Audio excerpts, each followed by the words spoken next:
Where do we get our concept of right and wrong, our moral code? Freud's worldview says that they just come through human experience, through expedience, what works, what doesn't work, and it's been developed over time, whereas Lewis gives a long argument to show that this is indeed like laws of mathematics that we discover rather than make up, and that it transcends time and culture. Something is directing the universe, and it appears in me as a law urging me to do right and making me feel responsible and uncomfortable when I do wrong. In the moral law, somebody or something from beyond the material universe is getting at us.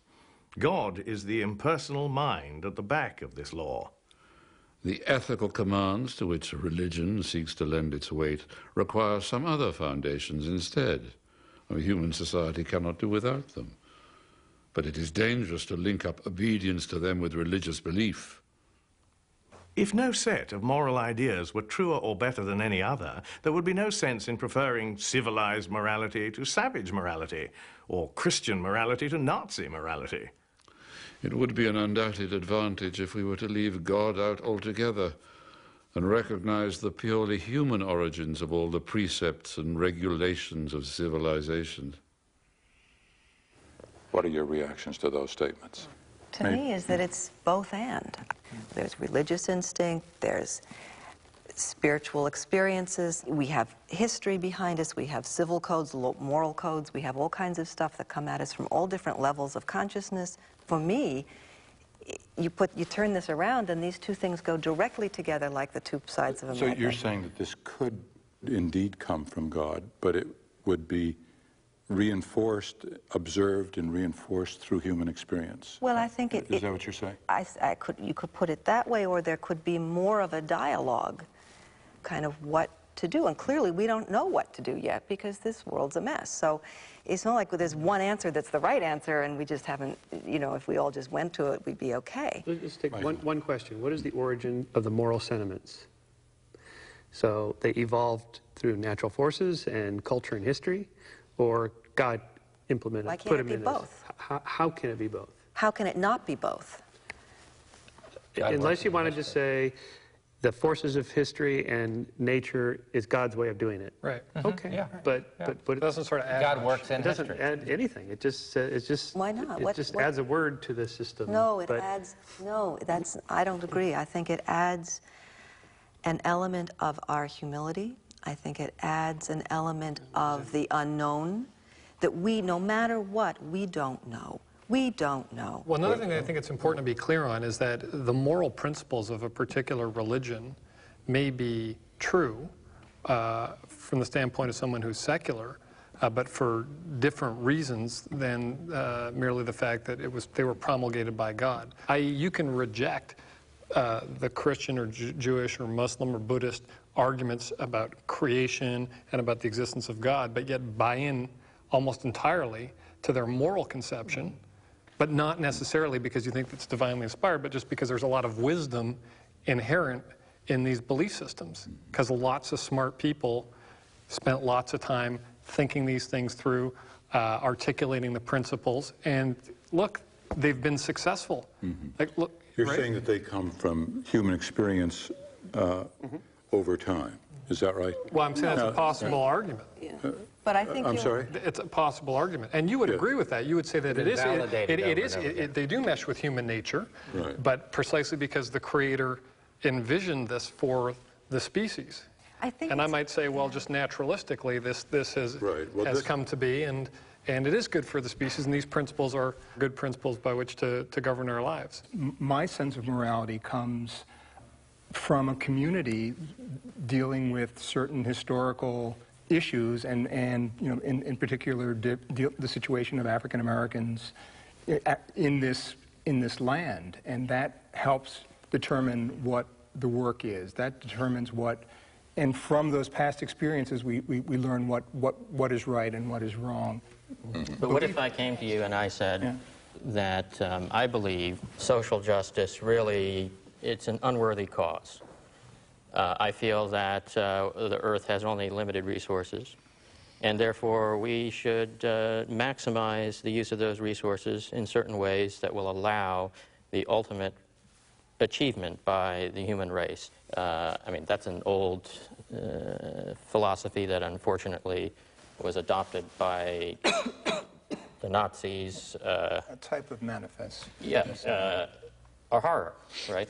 And yet, without a conception of God, how do I explain to someone like Hermann Goering or Adolf Hitler that this is immoral? I don't think God would have been much help convincing Hitler or Goering of anything. Well, wait a minute. Yeah, we don't want to wait a minute. convince him. We just want to shut him down. I'm just saying. Let's stay with this question. A very simple question, and it says, without an absolute standard on which to stand, how is it that one human can say to another, what you are doing is immoral? Do you say, okay, what you did was wrong only for practical reasons, as Freud would say? No, not just for practical reasons, because you wouldn't want to have it done to you. But regardless of whether it's done to me or done to anybody else. And isn't it a better principle of how you'd like to be treated versus, because God said I shouldn't do it. The golden rule. So, Yeah, I think the golden rule is far superior to any theological God told me this was bad argument. well, wait a minute. The golden rule It's religious. is from God. I think it's evolutionary. I think its origins is evolutionary. The first statement of it is in... I don't care what religion said about it. I think religion got it from our evolutionary history. I think in a social species, this is the first rule, the first moral rule. Since the Enlightenment, we have values that we put on human life and freedoms and civil liberties that have nothing to do with religion, and they don't come from religion. And we enforce those. We run around the world overthrowing dictators because we want to help people and because they're people. Just because that, and that's good enough. But that's being challenged in fundamental ways. As a former diplomat, these ideas have huge consequences, and that came out of a worldview that said there is evil, and part of our mission is to confront that. The other side to it is that, I mean, I absolutely agree that there is evil. I mean, that's a real thing. But to say there's evil out there, you know, to project all the evil out there and to say I am the good and therefore I'm going to, but that's the underbelly of this worldview. And I think the idea of tolerance, when it's a profound idea, has to do with, wait a minute, before I accuse you, you know, I have to look at mine. And then if I see what that instinct is, then I can talk to you about it, but I can't just squash you. I think that's the fear with absolutism that, Margaret, you were referring to, the idea that what I believe is right, and because it is absolutely right, I have the right to impose it on you, to force it on you, and if it means that I can go around as certain elements in the world do and claim that as part of their religious mission they need to kill certain people, then it's justified, right? So clearly that's a very dangerous ground to stand on. On the other hand, this notion of tolerance I find equally intolerable. The notion that sort of all versions of truth are equally valid. Okay, let's think of it in between the relativism of all views are equal and the absolutism that there is one right way. There is what I call provisional morality. That is, there are principles that are true most of the time for most people in most circumstances. Tolerance is one of those. Most of the time in most circumstances, tolerance is good. Not 100% of the time, though. Sometimes you just have to be intolerant. You take the knife away from the baby, you don't allow them to jail people, whatever. And so what's the principle there? What's the guiding principle? Right. Well, we can start with the golden rule. We can start with freedom, greater freedoms for more people as a guideline. Why is freedom a good thing? Well, because we've decided that since we each individually would prefer freedom versus less freedom, that as collectively as a group, this is a good value to have. I don't know why you necessarily need God in order to have morality, which is, I think, what's at stake in this discussion, What are if the I understand criteria? it. Let me give you an example right? of why I think But you seem to be occasionally- saying earlier that you needed God to have a sense of right and wrong. Well, let me tell you But I don't think you do. practically how I think this works. In 1833, the British Empire abolished the slave trade. Right. 47 years earlier, a young member of Parliament underwent what he referred to as the great change. He went from unbelief to belief. In his diary, you can see in William Wilberforce, in 1791, he wrote in his diary, October 28th, God Almighty has set before me two things to do, the suppression of the slave trade and the reformation of manners. But the thing that I found really interesting, he was able to transcend a cultural captivity, if you will, of young parliamentarians of his age. And I would say, Jeremy, that my view has been, if you look over the past 2,000 years, repeatedly people of faith have been able to transcend their times, Right. look at a reality and address it. Right. And I find that a very powerful argument for being able to somehow see the world differently. And that's what I believe this transcendent set of values can do. Wait a minute. And anarchism, I mean, all of those things have provided that same sort of transcendent force. I mean, so it's not just But I'm religion. saying real change, real Yeah, cultures. but the slave trade the was justified biblically. Of course it was. And when you look back, But you that's say, the oh, well, they were majority. wrong. How do you know they were wrong? Do you think they were right? Because our society has decided that slavery is bad, and they didn't decide that because of God or any biblical thing. We decided it because as humans, it leads to lesser freedom, and the Enlightenment values that more freedom is better prevailed. Because people said, we're not going to put up with this anymore. Right, It has nothing to do with God or the Bible. Well, wait a minute. Let me ask a question. He Do thought you it think the people that were enslaving others, or the Nazis that were murdering millions of people, do you think that they, at some level, knew that what they were doing was wrong?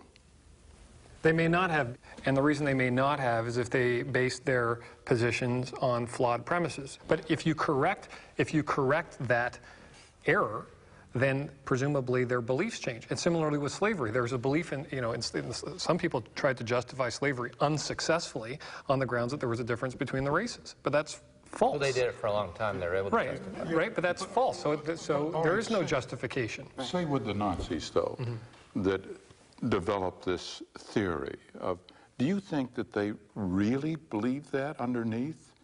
That these human beings were... Today, in terms of the incarceration of African Americans and Latinos, I mean, there are people that believe that young African American men are dangerous and criminal. I mean, look at the prisons now. I mean, And that's just false. Yeah, Right, I and mean, it's false. And people believe it. So, but obviously, if you see what's, who's in the prison, obviously there's something horribly wrong with the society. And many of these people that are putting people in prison and writing the laws are quite religious. So, Yeah, but I'm not saying whether they're religious or not. I'm asking whether or not, at some level, they know that what they're doing is unjust and wrong. Well, why is that relevant as a question? Why is it relevant? Yeah.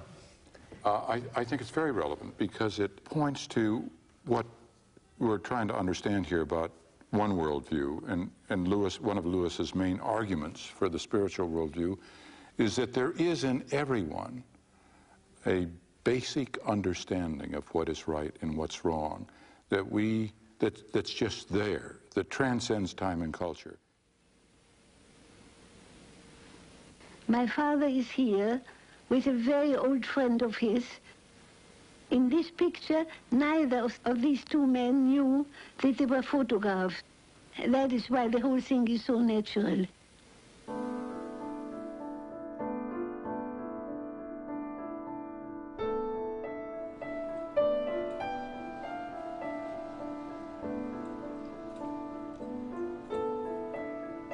The 1930s would be the last decade of Freud's life.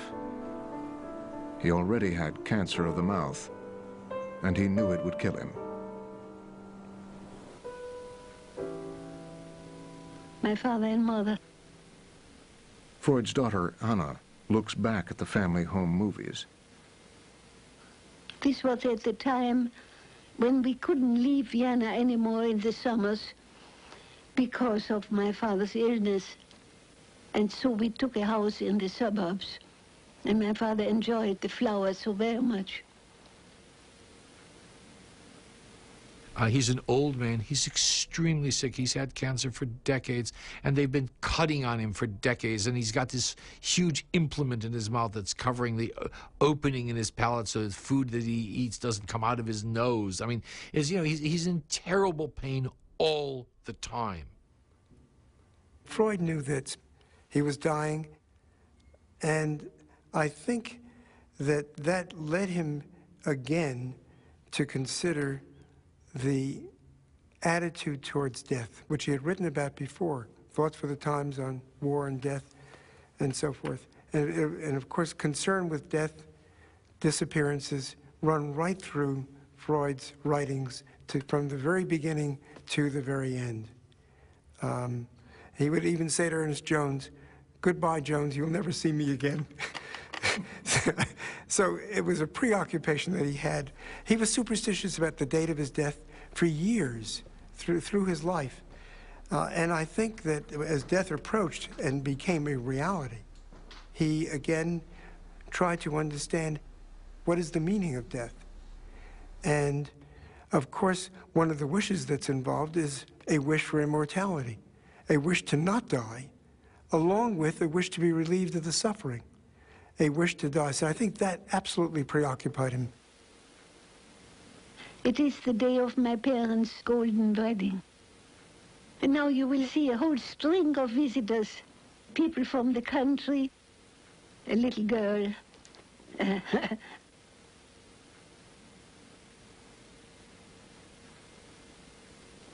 This is one of my father's sisters, one of those who died in concentration camps. Meet Sie, Freud. Hitler had been elected chancellor in Germany. When the Nazis started burning books, Freud's were among the first consigned to the flames. Gegen seelenzersetzende Überschätzung des Triebslebens. Für den Art der menschlichen Seele. Ich übergebe dem Feuer die Schriften der Schule Sigmund Freud.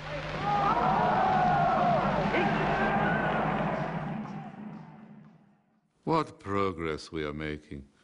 In the Middle Ages, they would have burnt me. Nowadays, they are content with burning my books. It was the tidal wave of anti-Semitism in Germany and elsewhere in Central Europe that brought Freud back to confront the historical phenomenon of anti-Semitism. Why was it such a continuous and pervasive poison in the history of the West? In the summer of 1934, Freud began to work on the last book he would write, Moses and Monotheism. In it, he would turn his attention once again to religion, this time the Jewish faith. Freud has a long affair with Moses. Long before his last book. He went to Rome. He spent days sitting in front of Michelangelo's Moses to study it. That this is not Moses in anger, but Moses in trying to restrain his anger. Here was Freud arguing that much of what we identify as Israelite religion in the Torah actually is of Egyptian origin. Moses was not Jewish, but a prominent Egyptian who led the Jews into freedom, and he gave them monotheism. In other words, it was not God the Father who chose the Jews, but Moses the man.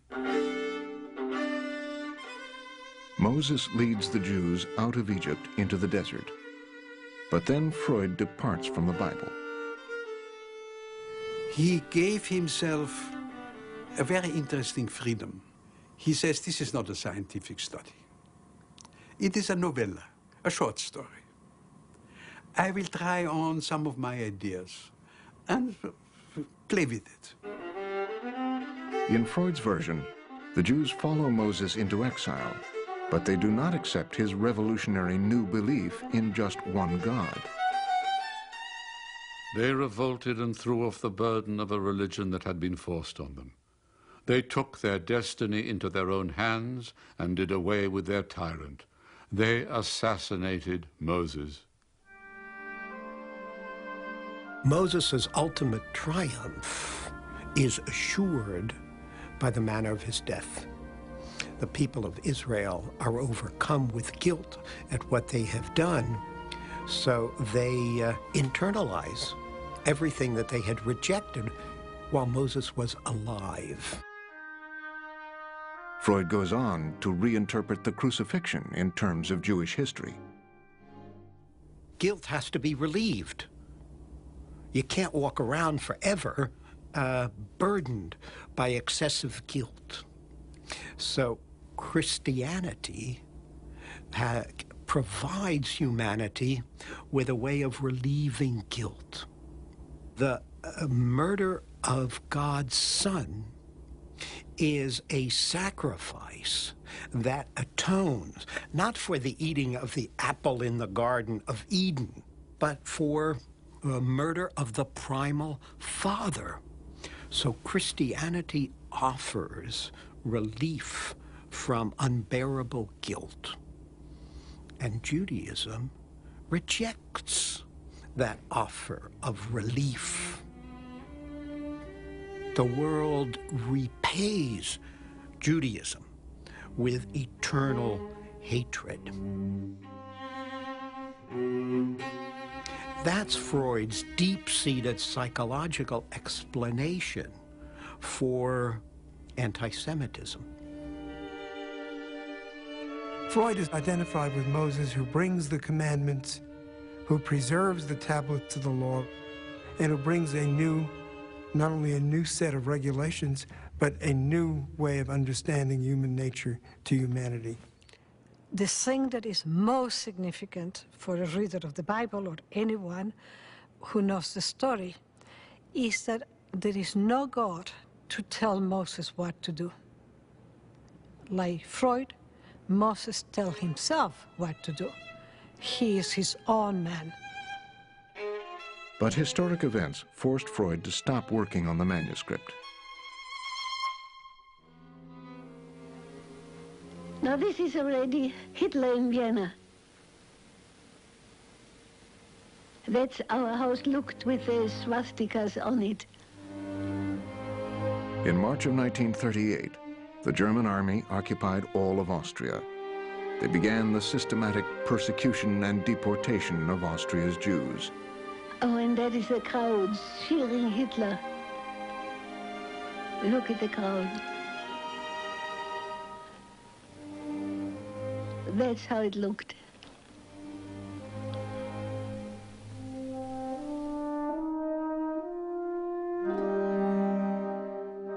It was an extraordinarily disturbed period. People were refugees on the move all over the continent. He clearly didn't appreciate the monstrous nature of the brutality that the Nazis had in mind. He didn't foresee that the burning of the books was a prelude to the burning of people. Finally, Freud saw the danger and allowed friends to buy the visas that would permit him to leave with his family. We are waiting more or less patiently for our affairs to be settled.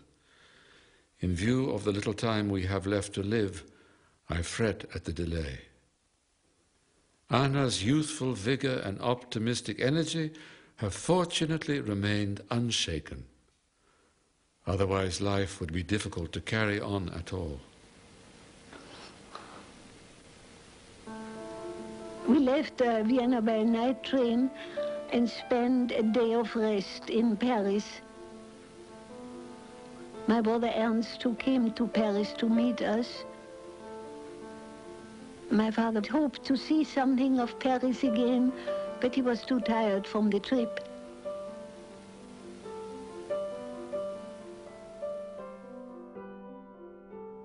Here is a man facing death in exile, like Moses leaving Egypt. And he will not get into the promised land. He doesn't really believe that there is an afterlife.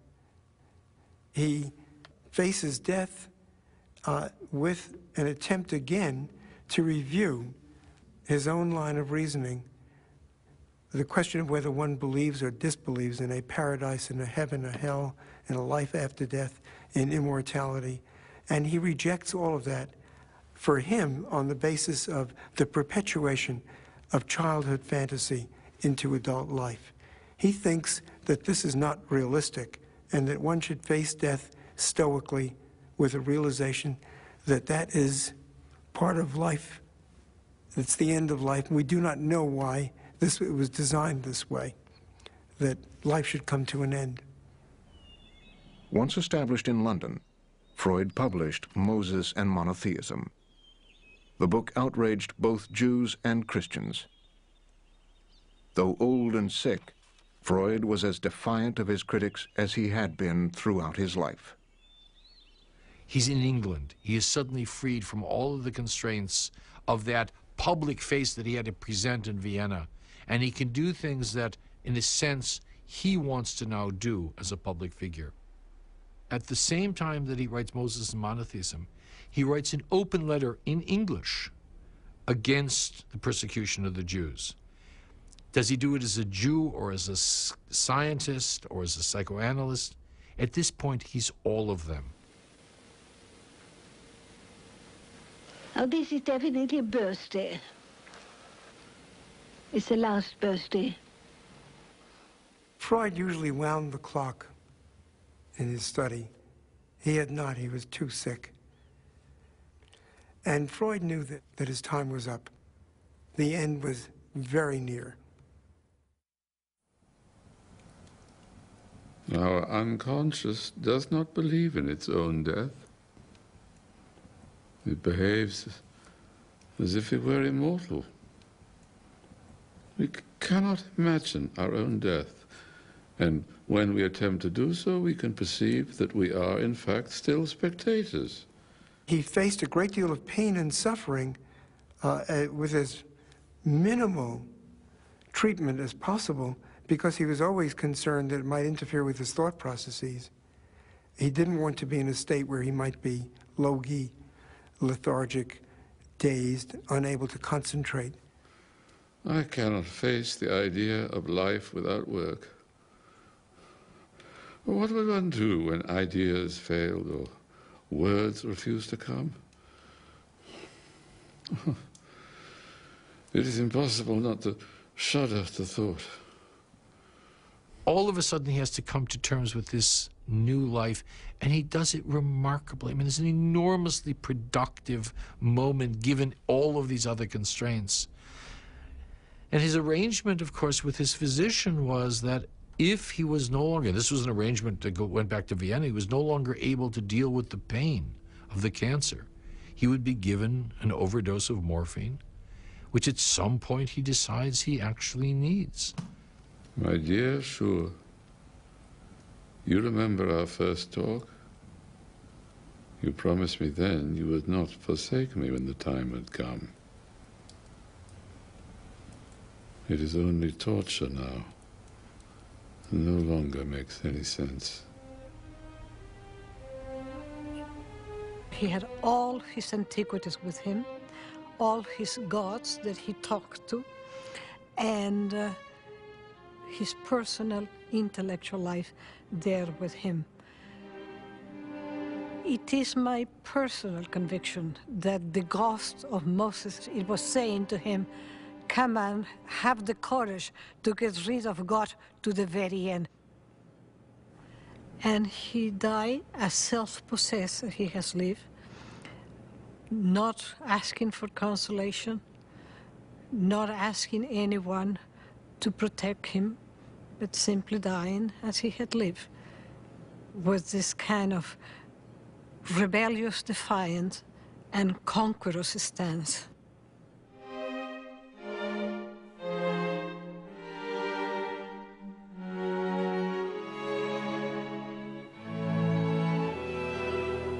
That is when 3 men of the Royal Society came to present the book of the Royal Society for signature to my father, because he was not well enough to go there. And I think on that same picture is the signature of Darwin. That was a very nice moment.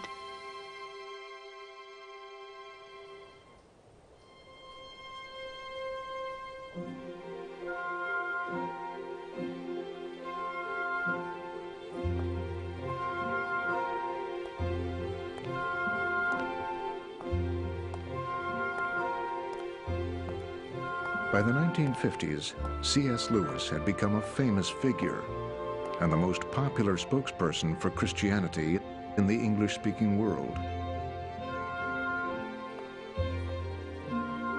Living and working in Oxford for over 30 years, he was content and had no plans to change. He was a bachelor, leading a chaste life. There was no reason for him to think he would never be anything other than celibate. Warren was never anything other than celibate. And, of course, when Joy Davidman came along, kismet. Joy Davidman was a writer, a novelist and a poet from New York. She grew up in a Jewish background, and she came across the writings of C.S. Lewis when she was an atheist and a Marxist, and started corresponding with Lewis. She told Lewis in her letters that she had embraced the Christian faith in part because of his writing. Lewis got lots of letters from eligible ladies wanting more than just advice about Christian problems. Why would Joy be any different? Well, she was different. She was different first because she was very, very smart. She knew Lewis's work. She was a poet herself. She was a novelist herself. And she was his match in what Owen Barfield called dialectical obstetrics. Lewis married Helen Joy Davidman so that she would not be deported. But as they became closer and closer friends, they fell in love. When two people who discover they are on the same secret road are of different sexes, the friendship which arises between them will very easily pass into erotic love. At the time they were married, Joy and Lewis knew that she had bone cancer.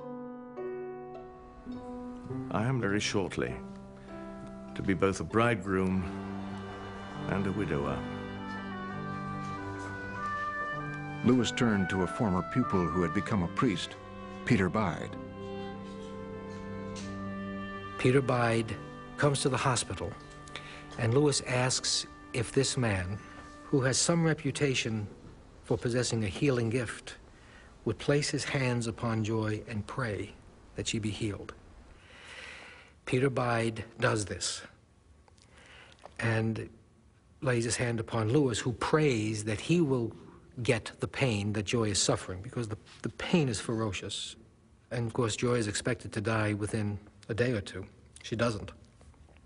In fact, she starts to get better within a few months. X-rays show that her pelvis has grown back.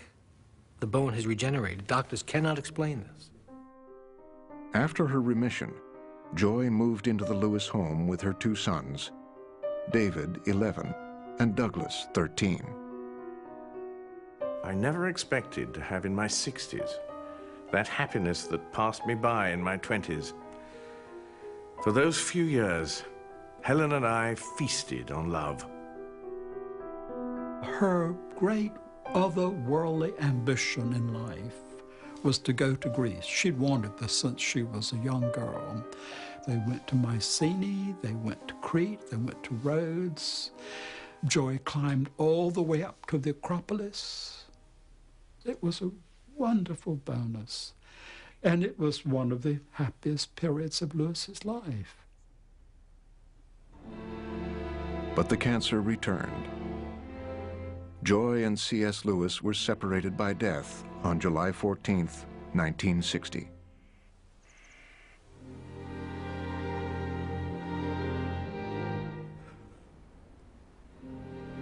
Oh, God. God.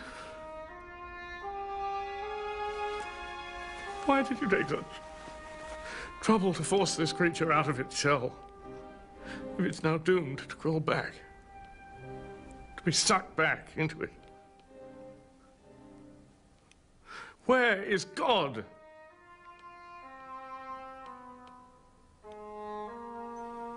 What pitiable cant to say she will live forever in my memory. Live. That is exactly what she won't do. What's left? A corpse, a memory, a ghost. 3 more ways of spelling the word dead.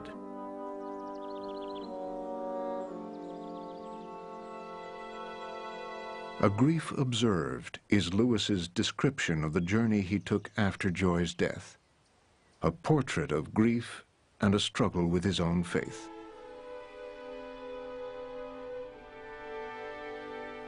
Talk to me about the truth of religion, and I'll listen gladly. Talk to me about the duty of religion, and I'll listen submissively. But don't come talking to me about the consolation of religion, or I shall suspect that you don't understand.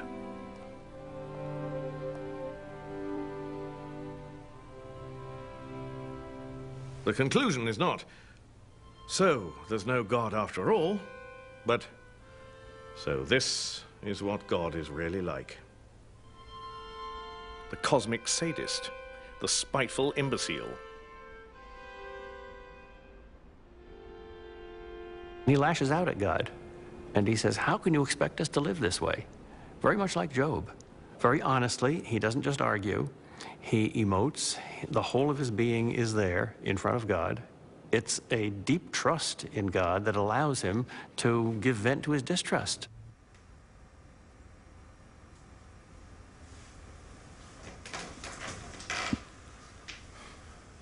From the rational point of view, what grounds has Helen's death given me for doubting all that I believe? Should it, for a sane man, make quite such a difference as this? No. And it wouldn't for a man whose faith had been real faith. The case is too plain. If my house has collapsed at one blow, it is because it was a house of cards. Indeed, it's likely enough that what I shall call, if it happens, a restoration of faith, will turn out to be only one more house of cards.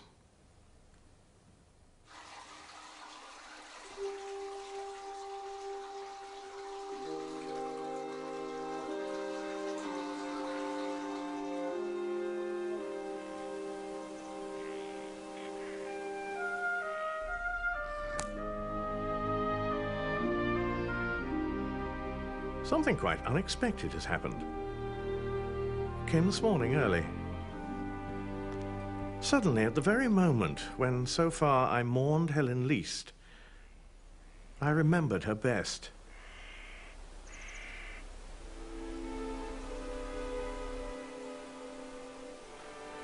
Imagine a man in total darkness. He thinks he is in a cellar or a dungeon. Then there comes a sound. He thinks it might be a sound from far off. Waves or wind-blown trees or cattle half a mile away. And if so, it proves he's not in a cellar, but free, in the open air.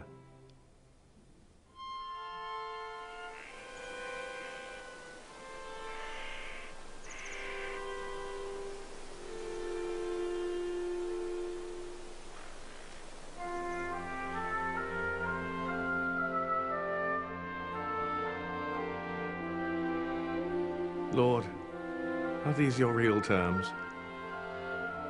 Can I meet Helen again only if I learn to love you so much I don't care whether I meet her or not? When I lay these questions before God, I get no answer, but a rather special sort of no answer. It is not the locked door. It is more like a silent gaze, as though he shook his head, like peace, child. You don't understand.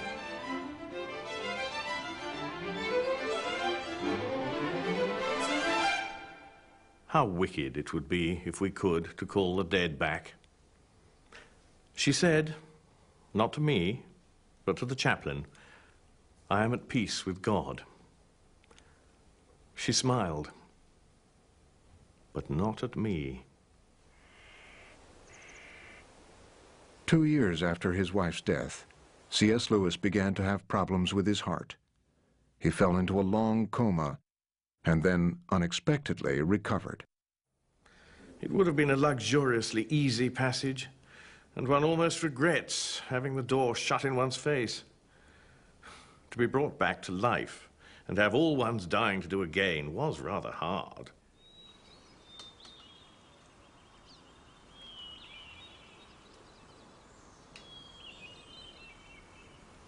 I would like everything to be immemorial.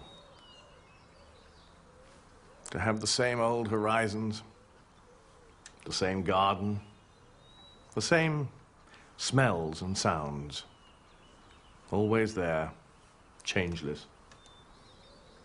Autumn is really the best of the seasons.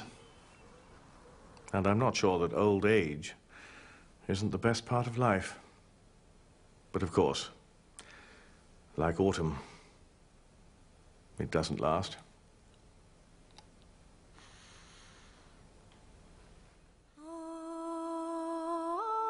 Clive Staples Lewis died 3 years after his wife in 1963. Can you not see death as the friend and deliverer? It means stripping off that body which is tormenting you. What are you afraid of? Has this world been so kind to you that you should leave it with regret?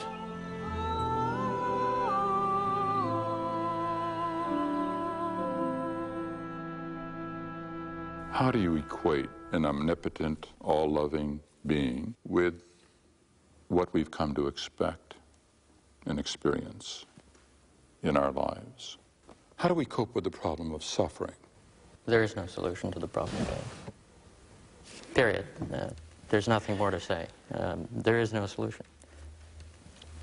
What do you mean, no solution? I don't know. We're looking for a solution. You mean a reconciliation? Right. Yes, there's no reconciliation. I think the definitive explanation is, as far as from the spiritual worldview, is what was said in the book of Job. And this is a book that I cannot understand, and there is no answer to it. There is a wager.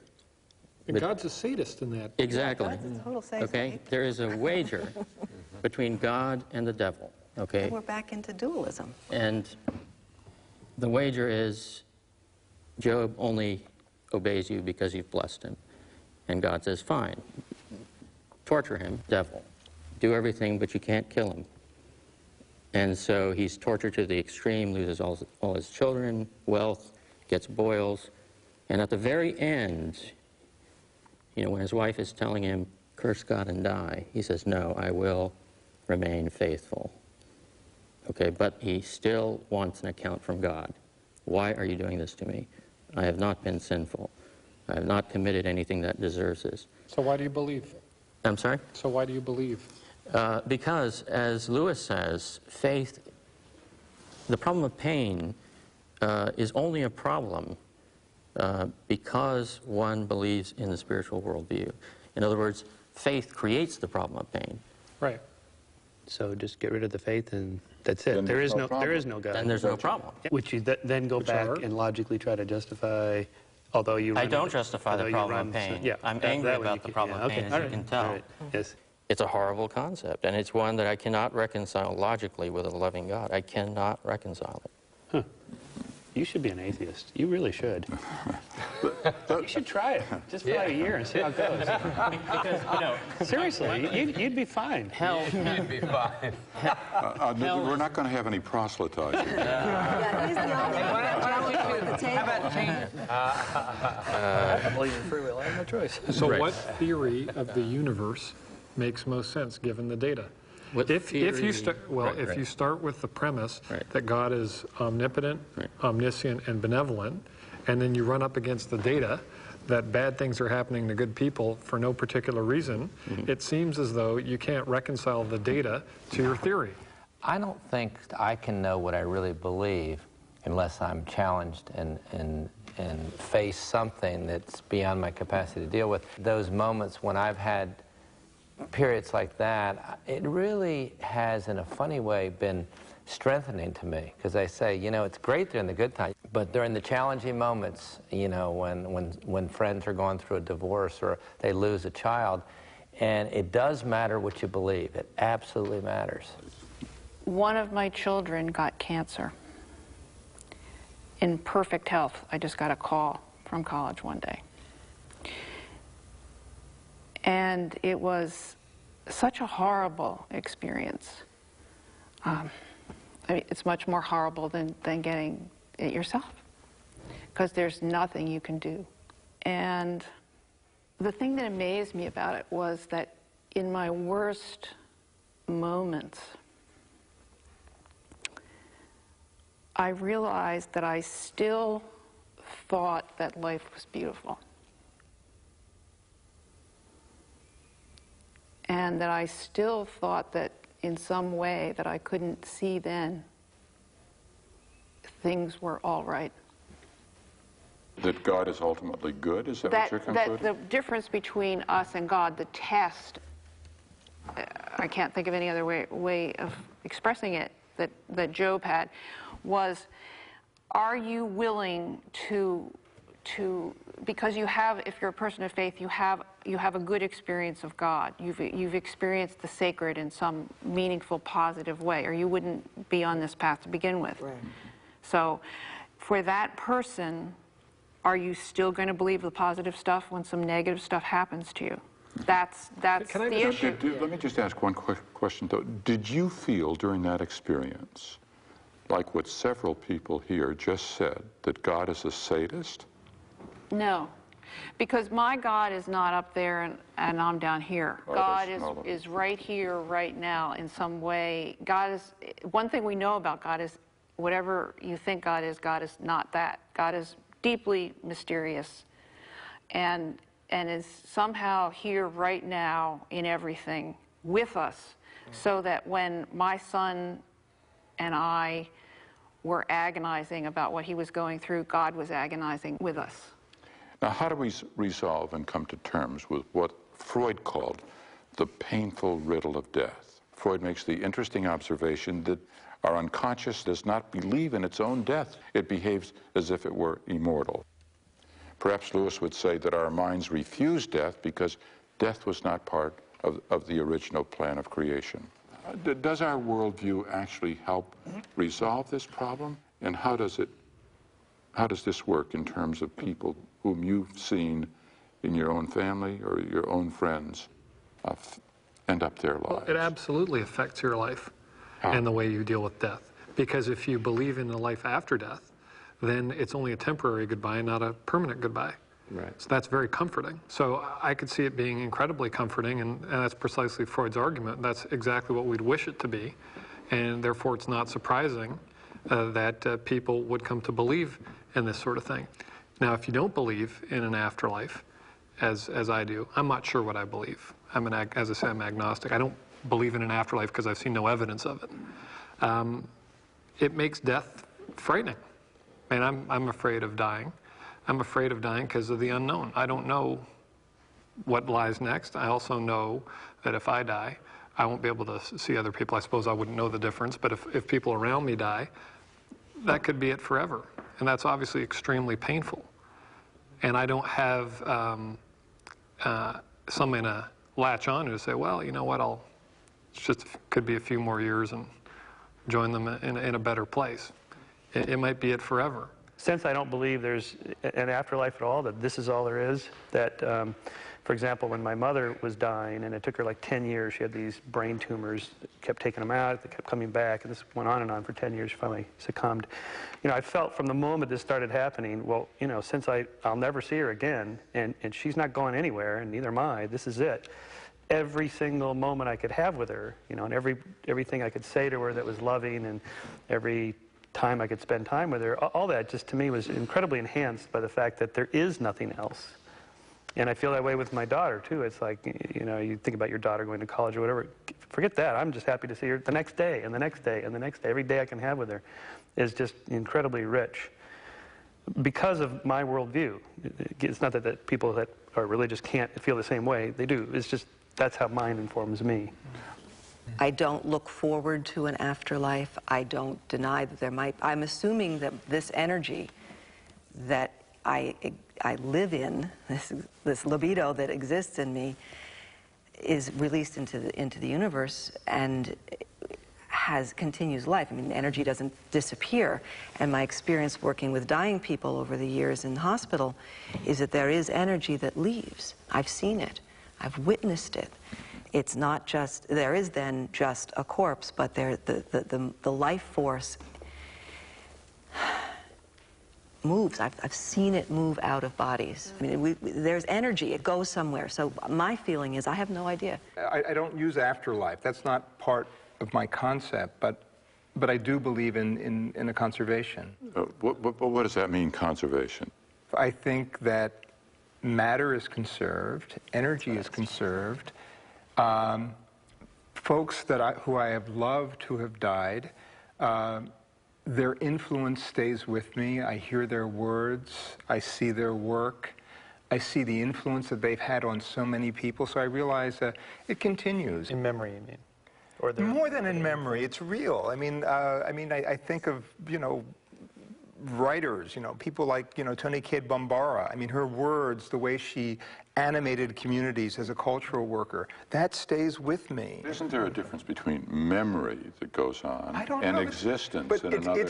It's the energy. Our lives have been changed as a result of people that have gone through it. And to me, that's the continuity. Fred's a physician and a scientist. What are your views on this? Well, I mean, I think if you don't believe in an afterlife, then you have two ways of facing it. One is its extinction, no big deal. You regret it, you know. You may fear the process, certainly, of having to endure the pain and leaving your family and your loved ones.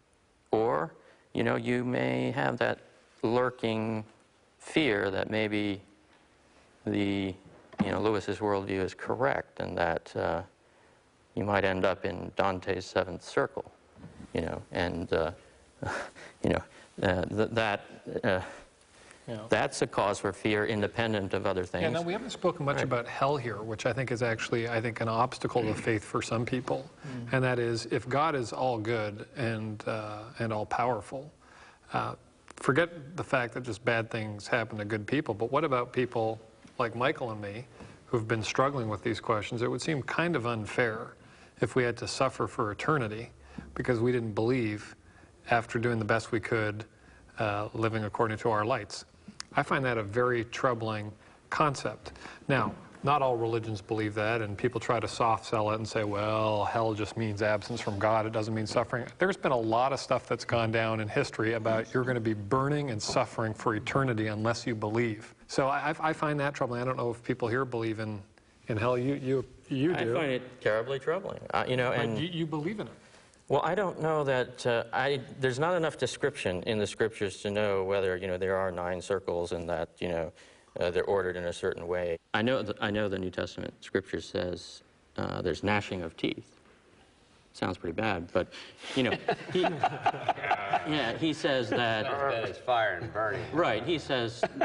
Lewis says, well, it just means separation from God, and that's during your life. That's what you've tried to do. You've tried to turn away from God, not pay attention to him, and so in your afterlife, that's what you're going to get, and that's all there is, and that's really bad because who wants to be separated for eternity from their Creator? Lewis makes the interesting description of life as being made up of decisions, and that every decision we make either draws us closer to the Creator or further away from him, and that we, in one sense, determine the direction where we end up in by how we make these decisions, how we live our life.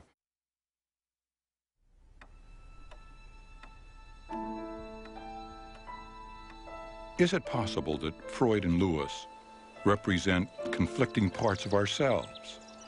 A part of us that yearns for a relationship with the source of all joy, hope, and happiness, as described by Lewis, and another part that raises its fist in defiance and says, with Freud, "I will not surrender."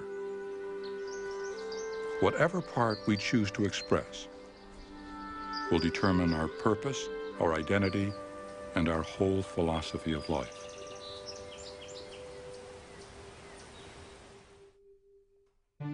What are your views on love, morality, and suffering?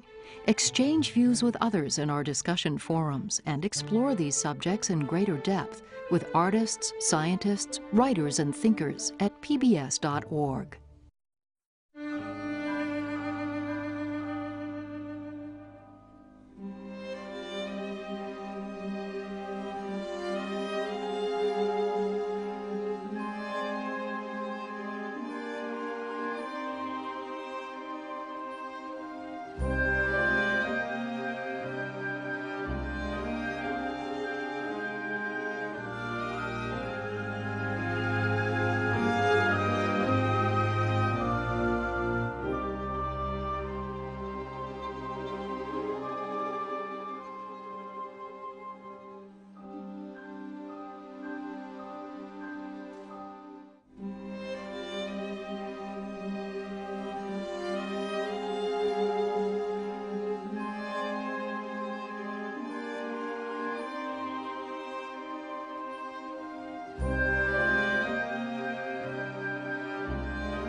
A presentation of WGBH, Boston.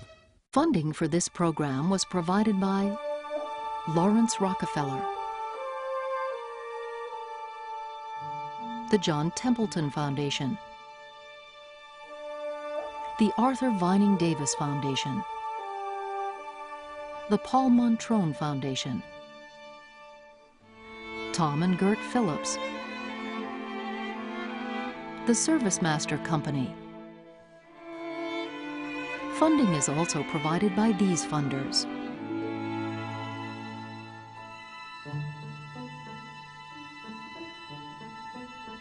this program was also made possible by the Corporation for Public Broadcasting and by contributions to your PBS station by viewers like you. Thank you.